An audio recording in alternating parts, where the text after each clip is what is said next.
Doc's are very impressed with how much range of motion I've gotten. He understands how hard I've been working. I've been working really hard to get this thing back because I know that I'm gonna definitely need these coming up to get what I need to get. How much is Grantham's playbook in the system the same from what you had at Louisville? The exact same. There's so you've been in it good enough. There's no. I don't have to. Even the first day he came in and he put a play on the board, I knew it. I mean, even being same verbiage. Same verbiage. I mean, they maybe tweaked a little bit of things, but the same thing. I mean, like calls of everything has been the same. But I mean, like I said, he definitely has tweaked little things now. Like I said, being in the SEC, you have to tweak just a little bit more. But pretty much the same, the exact same. And even then, when I was in Louisville, they had another coach come in with Coach Van Gordon and Coach Sermon. They ran pretty much similar systems. But I mean, like I said, just different verbiage, different terminology. But football is the same at the end of the day. Yeah. When do you first remember meeting Grantham on the recruiting trail?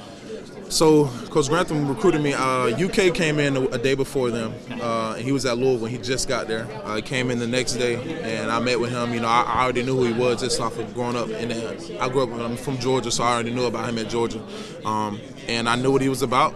And once I seen that they offered, and I seen the success they were having, they were new to the ACC.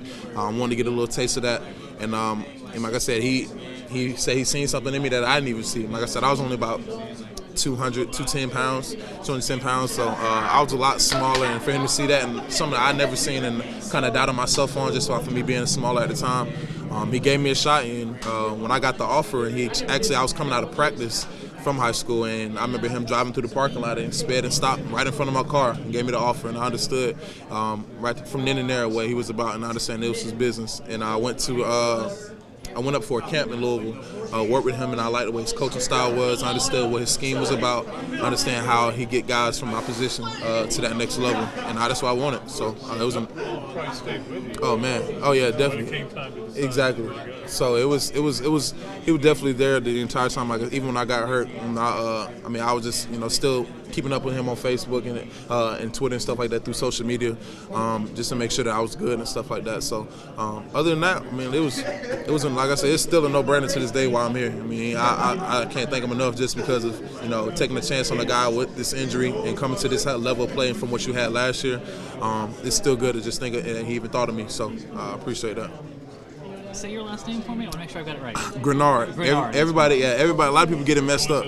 Yeah, everyone says Greenard. I mean, I've been hearing this since I was a little kid playing ball. So the easiest way to remember it is take that second E out. I mean, the second E is silent. Greenard, and it's the same thing. Perfect. We only have to write it.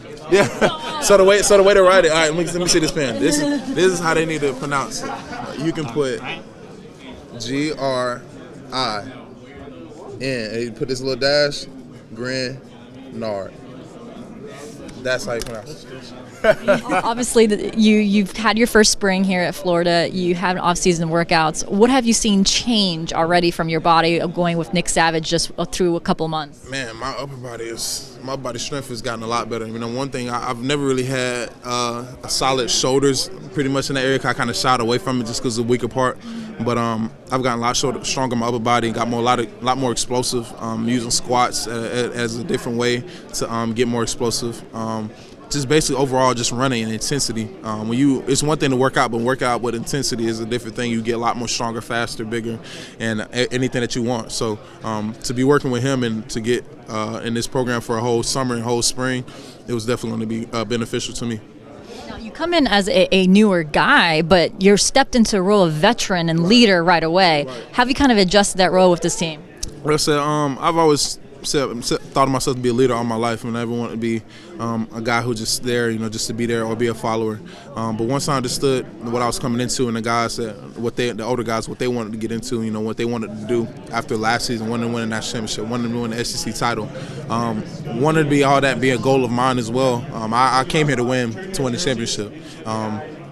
And I think they understood, and they understood that from day one. And with that business approach and that teammate approach, being a good teammate while doing that, not coming in cocky, still being the same person, being humble, saying things when they're needed, it definitely helped out and helped them respect me more, and I definitely respect them more. Kind of following on that, which are some of the younger guys that impressed you early? I know a lot of people have told me Zach Carter, but how about Andrew Chatfield and those guys? My group, we call us O Block. Hey, them We got some dogs. I mean, I don't think there are going to be any. And like I said, you got guys like Jeremiah Moon, who, you know, even though he's gotten hurt, I mean, just to see the strides he's taken since he's been hurt, it's been nothing but great. Diabate Mahmoud, he was definitely a big help for us in the spring. You know, he made a lot of plays. Chris Bogle has been working a lot, really hard. He's very athletic. I mean, I was very surprised by him. And Chatfield, I mean, he's been making plays since I got in here, I mean, in the spring. So I already know what he's about. And the thing is, everybody else doesn't know what he's about yet, but they will pretty soon. They will. And it seems like this offseason was cut short for you guys, if you think about it, because accelerated Miami game is a little earlier, in-state rival. How do you handle all the pressures that come with the national spotlight like that, especially when you have a lot of young players on this team? I think the thing is, I mean, when you have a rivalry like that, it kind of fuels them more to be able to play at a higher level. You know, with them being Miami, these are guys, some of the guys these kids grew up with playing since they were yay high. It definitely makes the game that much easier and that much more fun to play in. So, you know, they don't play with thinking about messing up or having a mistake or something like that. They can just go out and play and have fun with it. So with these guys, I mean, I said they've all been in that spotlight. They've all been highly ranked coming out of high school, and they understand the pressure that they had coming into school that they still have to live up to. So with that, having a chip on their shoulder and the things that they've been through, you know, still going through right at this point, it's going to help them and better them when that game time comes.